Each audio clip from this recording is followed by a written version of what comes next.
The galaxy didn't care much for humans.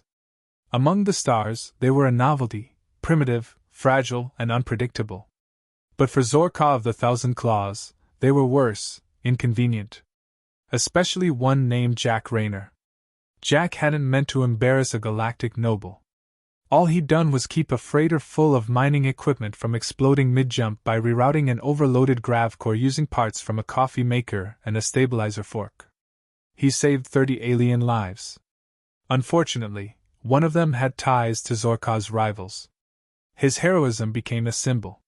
The warlord's shame became legend. Now, Jack Rayner was exiled to the edge of civilization, specifically, to Calderon 9, a frozen mining rock orbiting a dead star. He maintained old rigs no one cared about, and kept himself sane by talking to the machines he fixed. He liked machines. They didn't lie. They didn't plot. They didn't hold grudges.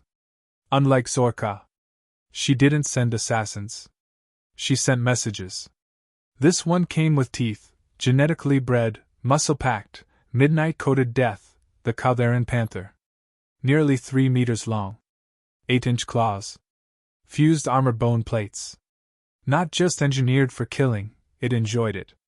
Trained from birth to hunt sentience by scent, movement, and heartbeat rhythm. Zorka had one trained for Jack specifically. When it landed on Calderon 9, Jack didn't get a warning.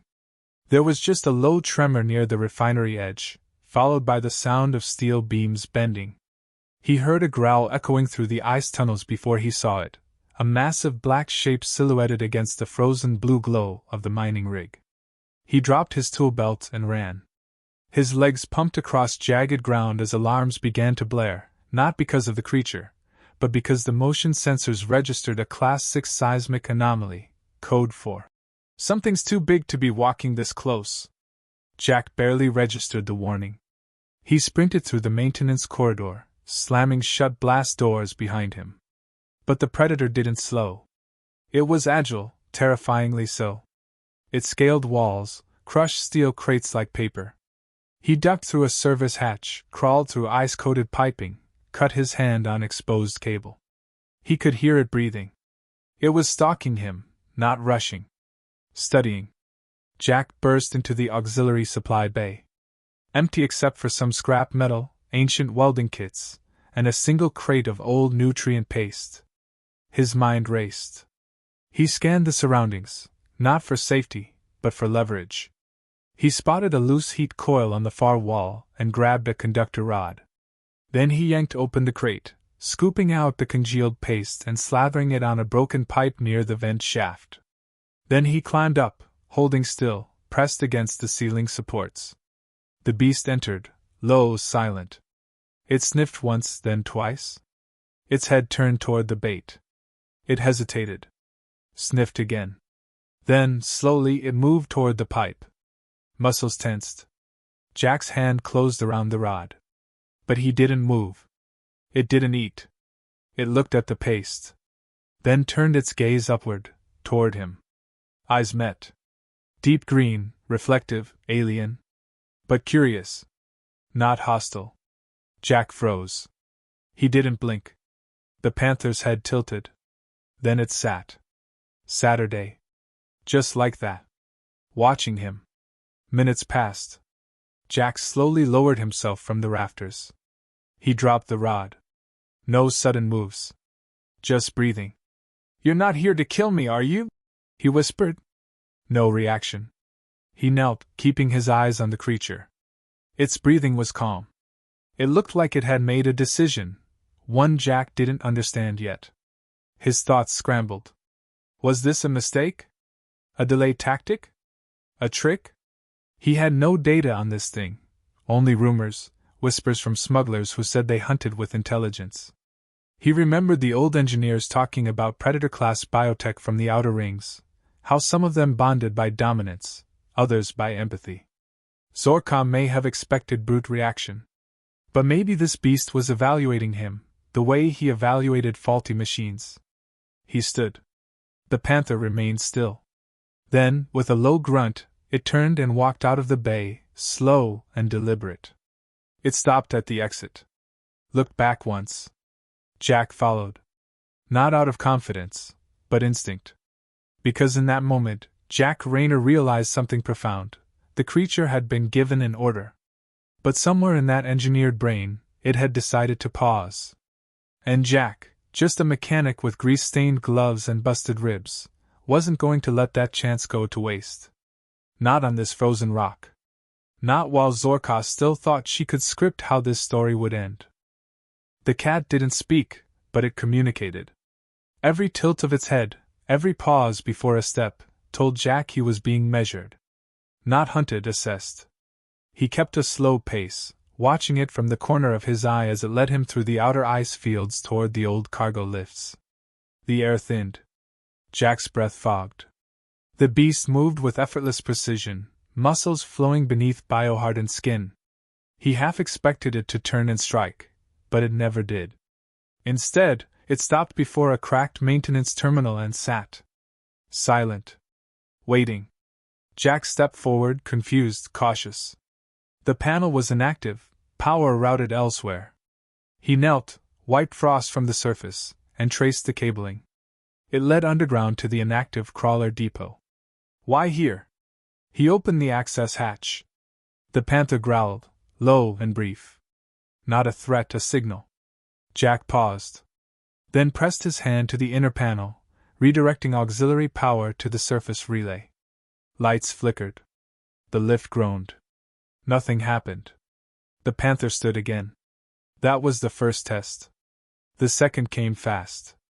Hours passed with no food, no water. Jack scavenged a half-charged energy cell and reactivated the depot's diagnostics. The panther shadowed him but didn't interfere. He noticed something strange. Its movement was steady, precise, almost calculated. Not random. It was guarding him. Or guarding something through him. He reached the crawler bay and opened a control booth. Old tech, human design. While recalibrating the interface, he noticed faint blinking patterns on the panther's shoulder. Subdermal pulses. Rhythmic, non-organic. Not natural behavior. He circled around quietly and found a small service port beneath the furred plating. A faint metal glint caught his eye, control nodes embedded into the beast. Remote override? He grabbed a data spike from the control rack and gently approached the creature. It watched him closely but made no move. He raised the spike. It didn't flinch. He inserted it into the node. Sudden twitch. The cat staggered. Jack's heart froze. The lights in its subdermal implants surged, then dimmed. Its head drooped. A growl trembled through the floor, but it didn't lash out. Instead, it lay down. Jack pulled back immediately. Then the projection started. A low humming pulse echoed from the beast. Holographic static flickered midair. A broken transmission, scrambled but unmistakable, Zorka's voice. Fractured commands, kill protocols, behavioral locks. She hadn't just sent a predator, she'd embedded command loops directly into its mind. It had resisted them. Jack stared at the projection, then at the creature. You disobeyed, he muttered. You were supposed to end me. The panther stood. Its tail swayed once, sharply. A deliberate motion. It turned again, this time toward the ridge beyond the depot. There, a frozen cargo platform sat, its thrusters caked in frost, its hull intact but grounded. Jack followed. The craft was ancient, a hauler class built before the Union Accord.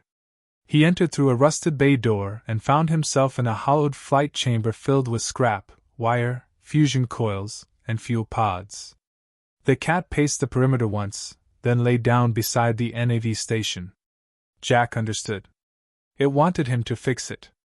No words. No contract. Just instinct. Mutual use. He worked for hours, stripping redundant subsystems, bypassing corroded startup locks. He vented frozen thruster fuel manually and fused a makeshift bypass to the auxiliary ignition. It wouldn't last more than one jump, but it would fly. When he emerged, the cat stood. Jack reached for the harness bar. It paused. This was the third test. He met its eyes and didn't look away. Slowly, deliberately, he placed one hand on its back.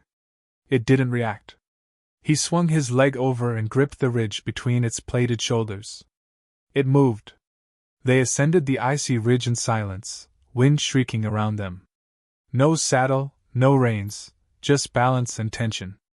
Jack felt the weight of every step, the pulse of heat under fur, the coiled power in each stride. The galaxy called it a predator.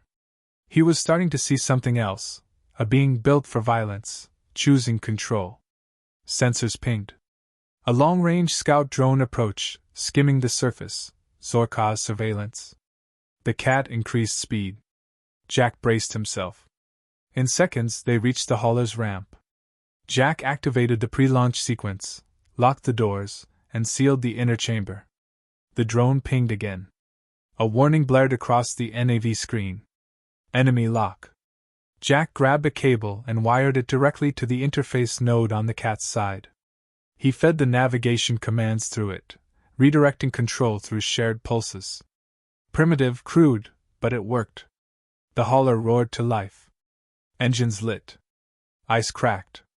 The ship launched, tearing through the atmosphere in a single violent arc, drone fire scorching the hull. Jack didn't know where they were going. The cat hadn't said a word. But both of them had made a choice. And that, in this galaxy, was the rarest kind of alliance. The hauler limped through the outer orbit, hull groaning, systems flickering.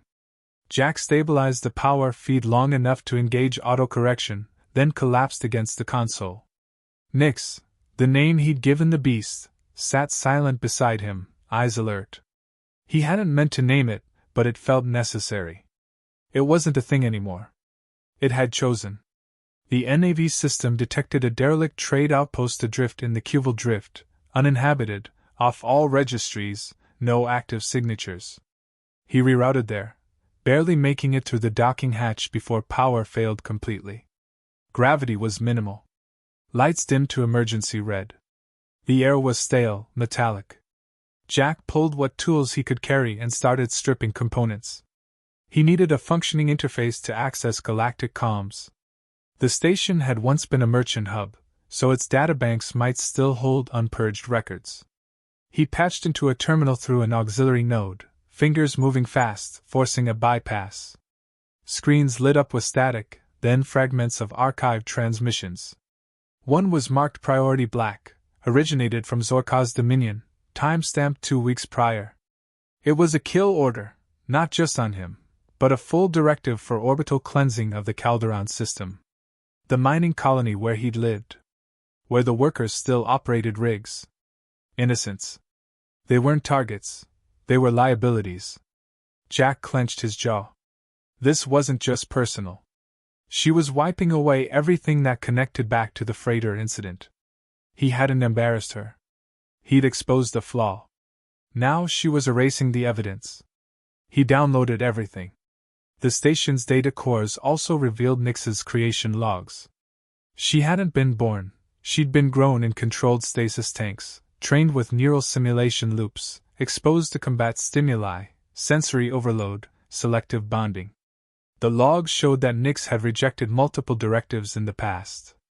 Her resistance to programming wasn't an anomaly. It was evolution. He glanced at her. She didn't move, but he knew she was listening. Somehow, she understood every system he accessed, every moment he paused. She wasn't just sentient, she was aware of herself as more than a weapon. Jack worked through the night, rerouting power, stabilizing the station's atmospheric regulation. He converted a derelict drone frame into a mobile uplink, grafting signal boosters from stripped consoles. He constructed a long-range burst comm, coded to scramble location traces. He broadcast the files, evidence of Zorka's extermination orders, the details of the engineered beasts, and her use of illegal mind control on sentient bioforms. He didn't wait for a response. He just sent it into every pirate, rebel, and salvage net frequency he could reach. Then he turned to Nyx. She stared at him, not moving. He approached her slowly, raised the scanner, and activated a readout of her neural pattern. It wasn't linear, it spiked in intervals inconsistent with traditional programming. It was learning. Adapting. Jack accessed her implant, and found remnants of a feedback loop still linked to Zorka's original handler network. A fail-safe command string was embedded there, dormant but intact. A single pulse could wipe her mind. He could disable it, but only by rerouting her internal processing through an external relay. He didn't ask permission. He constructed a tethered interface using a repurposed Cortex chip and a salvaged EmotionSim engine from a broken Therapy AI. It wasn't elegant, but it worked. As soon as he activated the new link, Nyx's breathing changed. Her head turned slightly. Her pulse rate leveled. She was free. Truly free. For a long moment, nothing happened. Then, with no cue, she moved to the station window and stared into the drift. Jack joined her, staring out at the swirl of dying stars and debris fields. He didn't speak. He didn't have to. The calm burst signal finally returned a ping. Not from an ally, but from a bounty fleet. Zorka had set a trap. Every signal Jack sent triggered a reward beacon. Dozens of ships now converged on his location. He didn't panic. He pulled up the old trader vessel's blueprints, found a prototype jump rig stored in the cargo hull. A failed experiment designed for mass hauls, unreliable, unstable. Perfect. He rigged it to burst jump not away, but through the drift's electromagnetic field. A slingshot. Anyone tracking him directly would lose lock in the radiation wash. Dangerous. Risky. But survivable. He didn't ask Nyx. She followed him to the rig without hesitation. Jack initiated startup. Lights surged, alarms blared. The prototype howled as it charged. Static ripped through the outpost's metal shell. Energy arced. Gravity warped. As the ship launched, the tether link between Jack and Nyx pulsed once, just once, and held. They didn't look back.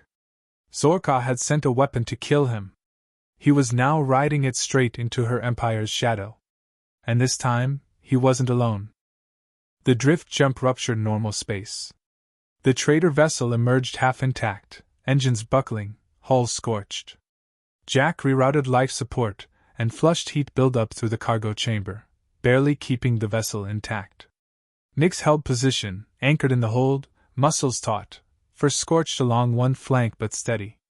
They had arrived outside the Talvin expanse, deep in the fringe systems of Zorka's influence, uncharted, forgotten, and dangerous. No ports. No neutral zones. Only scavenger markets and outlaw channels. Jack had one objective: disrupt the chain of control Zorka relied on. Her strength came from silent obedience, enforced through fear and suppression. If he could expose the flaw Nyx represented, that obedience would crack. He didn't need an army. He needed noise. He accessed fringe pirate frequencies and planted encrypted packets. Data shards of Zorka's experiments, copies of the neural override code, and raw footage of Nyx resisting execution orders. All of it wrapped in a singular message: your master is afraid of what she created. Let her fear be your fire. Within hours, black market feeds lit up. The myth of the predator turned allies spread across rogue communication webs. Smugglers whispered of a human riding a mind-bonded hunter. Mercenary captains questioned bounty legitimacy.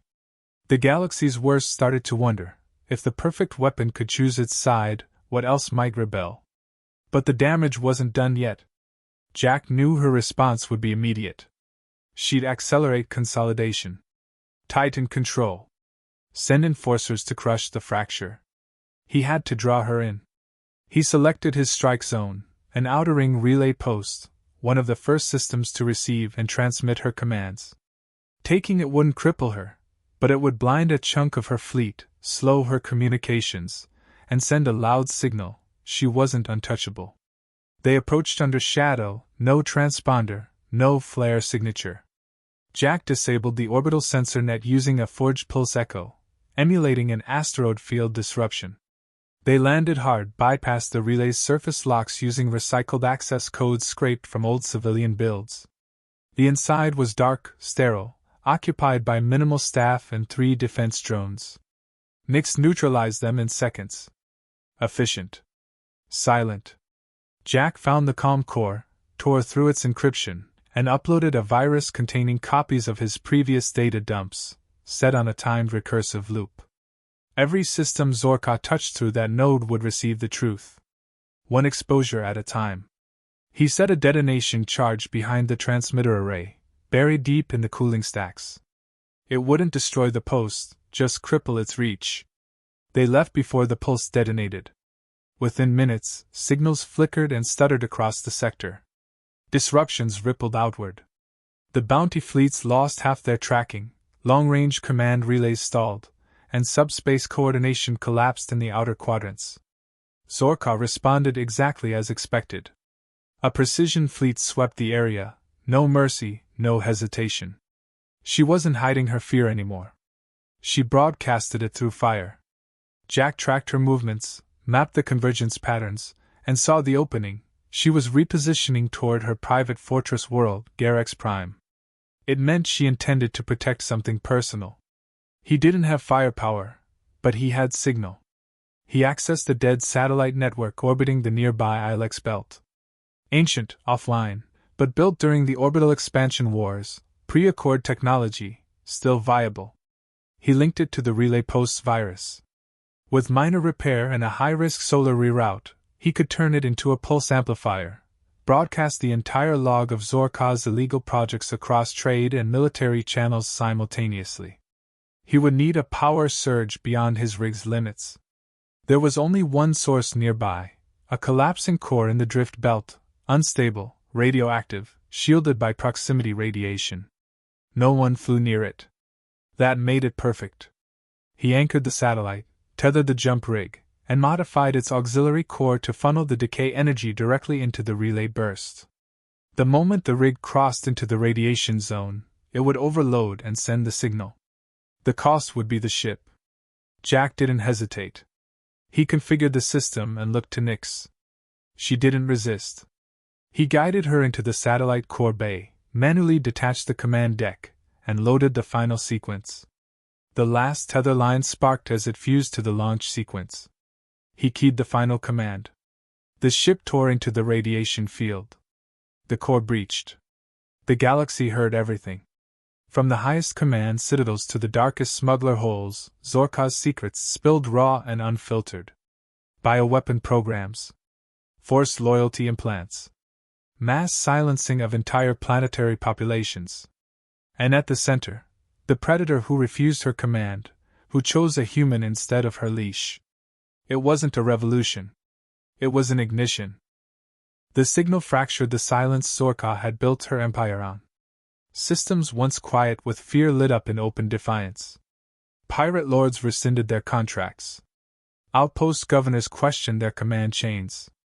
Independent navies rerouted fleets toward neutral zones, unwilling to back a ruler who used genetic monsters to erase her mistakes. Jack didn't see the aftermath firsthand. He and Nyx drifted low in a disabled survey pod scavenged from the Ilex relay grid. No comms, no engines, just emergency life support and a patchwork of thermal cloaking. He monitored system traffic through passive arrays, listening to the wave build. He'd expected retaliation. Instead, he saw hesitation. Zorka had vanished. Not captured, not dead, just gone. Her flagship fleet pulled back toward core territories, locking down defensive perimeters. No broadcasts. No orders. Silence. But it wasn't calm. It was instability. The kind empires couldn't afford. Jack's body ached from the radiation fallout. His hands blistered from patchwork repairs. But every system pulse he caught confirmed it. Her grip had loosened. Not from violence, but exposure. The myth was broken. He plotted a course toward the last known colony she marked for cleansing, Calderon 4. If her silence hid anything, it was unfinished work. That place was home once. He wouldn't let it be her footnote. The colony was intact, barely. Power ran low, shield plating half melted, but the people had endured. Jack docked with the outer rim gate and walked through air that stank of scorched ozone. Survivors recognized him, not from legend, but from memory. He was the mechanic who once fixed airlocks and fusion igniters. Now he brought something different, proof. He handed the governor encrypted backups of every file, override code, and execution order tied to Calderon's deletion. She read in silence, then stood and linked the data to the public interface. No hesitations. No permission needed. The truth was theirs now. Jack didn't stay long. He didn't belong there anymore. Nix waited at the transport bay, gaze level, posture still. Jack ran a diagnostic scan on her Cortex chip, stable. No surges, no influence strings, no hidden layers. Her mind was clear. Independent. He didn't speak. Neither did she. They both knew what came next.